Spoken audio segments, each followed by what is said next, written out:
What's going on, everybody? It's your boy TJ.TheRealist back at it again with another video. And right now, we got this college athlete that just been banned for life from college sports. So, with no further ado, let's see exactly what's going on.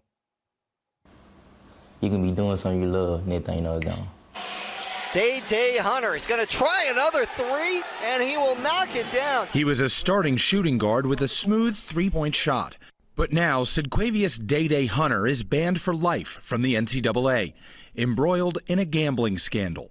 An NCAA investigation found Hunter and two of his University of New Orleans teammates engaged in point shaving, manipulating their on-court performance to influence the outcome of select games for betting purposes.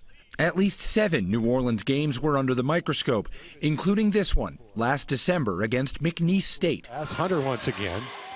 This time he hits the three-pointer. Did point shave. I mean, I did go out there and not do my best. Basically shooting the ball and not actually trying to make it, but making it. Like make a couple and miss a couple.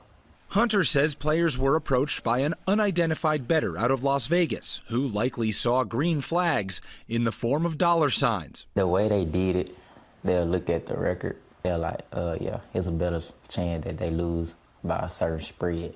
Were you worried about the consequences if you tried to point shave and failed and you lost that better money? 95%.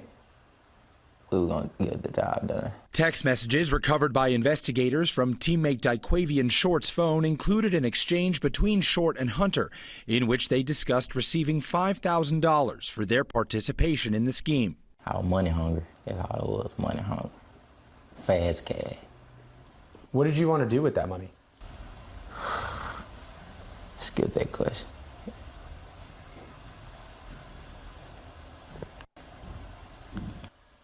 I see some emotion on your face here. Can you explain why? I mean, I don't know. Hunter getting up from our interview to go compose himself. He returned ready to share his story and his motive. What was the motivation for the money? Basically, I had a child. I just had a child. So, like, the school wasn't paying me money, so, like, I was trying to get money to actually take care of my child. So you had a newborn baby to take care of. And here comes this scheme that's going to get you money to take care of your kid. What are you going to tell that child when they grow up and they're old enough to learn about this? Don't do what Daddy did. Hunter initially denied his culpability to investigators. You lied to the NCAA. I did. What did you say? I told him I wasn't doing it.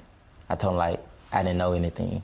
But the whole time, basically, I knew everything. But I was trying to lie because I thought I was going to get my way out of it. For this young man who had big hoop dreams, he hopes his cautionary tale can serve as a warning. Don't follow my step and don't do the same thing I did. Don't make the mistake I made. The NCAA said in a statement to ABC News that it, quote, operates the largest integrity monitoring program of any sports league in the country and educates hundreds of thousands of student athletes about the dangers of sports betting. But lawmakers, regulators, and gaming companies need to do more to eliminate risky prop bets and crack down on gray market operators. All right. So, with that being said, I'm going to tell y'all something real quick. A lot of these young black college athletes come from nothing. Right now, I'm not going to say most, I'm not going to say all, but y'all know the story. They come from nothing. Basketball and football was a thing that saved them from the streets. You know what I mean? Come on, like y'all play NBA 2K. Spike Lee made money off of this typical storyline when it comes to young black male athletes. You know what I'm saying? But this is the sad part about this, right? He's a young man. I think he was a junior. So I think he's probably like 20, 21 years old. Already got a kid. He didn't mention being married. So this is probably a child out of wedlock. You know what I'm saying? You don't know his personal situation when it comes to this kid or the baby mama. You know what I'm saying? But he was getting $5,000. That is a lot of money. You know what I mean? That is a lot of money. I don't care what people say. That's a lot of goddamn money. You know what I mean? And with his program, you know, they're not making large NIL deals, millions of dollars, hundreds of thousands of dollars. They not. He's going to a small school in New Orleans. He ain't making no real cheese. You know what I mean? So these athletes, they be having situations. They just be talented. You know what I'm saying? A lot of these dudes, they still be in the streets. They still be selling drugs, trying to rap, whatever, hustling, whatever it is, but they have a God gifted talent.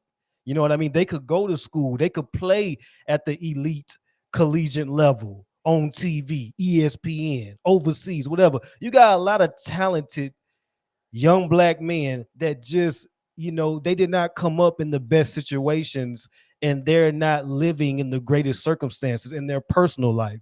So just because you see them on TV hooping, doing their thing, playing football, whatever, you don't know what these young men are going through at home. A lot of these men, they come from single parent households, don't have a father figure, don't have a positive male role model. They are the role model. They are taking care of the mama. They are taking care of the household as an 18 through 21-year-old man. You know what I'm saying? Now, we're not taking away accountability. He is wrong for this shit. You know what I mean? And kudos to him for actually having the balls to do this interview. But a lot of people are not going to look at you any different. You know what I mean? You're wrong for what you did. You got to be accountable for what you did. You know what I mean? But to be honest, it's understandable to an extent. He could be out there selling dope. It's a lot of things he could be doing to make hustle money. But he said, you know what? I'm gonna make hustle money doing what I do best, and that's shooting this jump shot. So if they gonna pay me $5,000 to miss 5 and make 4, then guess what? That's what we gonna do, and that's how we gonna eat. You know what I'm saying? But like I say, just a sad situation. You know what I mean? But at the end of the day, he admitted to being money hungry. But man, you got to make better decisions. Try to get you a job. Do something, man. This illegal shit is not the way out. It's not the way out. You know what I mean? But then again, not everybody gets caught. Everybody don't get caught. You know what I mean? So he probably felt that he wasn't going to get caught. He admitted he lied about it. But man, this is the situation for a lot of young black male athletes that come from urban communities. You know what I'm saying? And it's sad, but at the end of the day, we got to do better. We got to do better.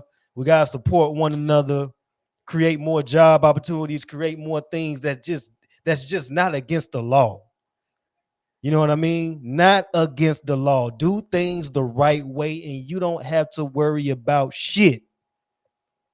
You know what I'm saying? But y'all let me know what y'all think, man. It's your boy TJ the Realist.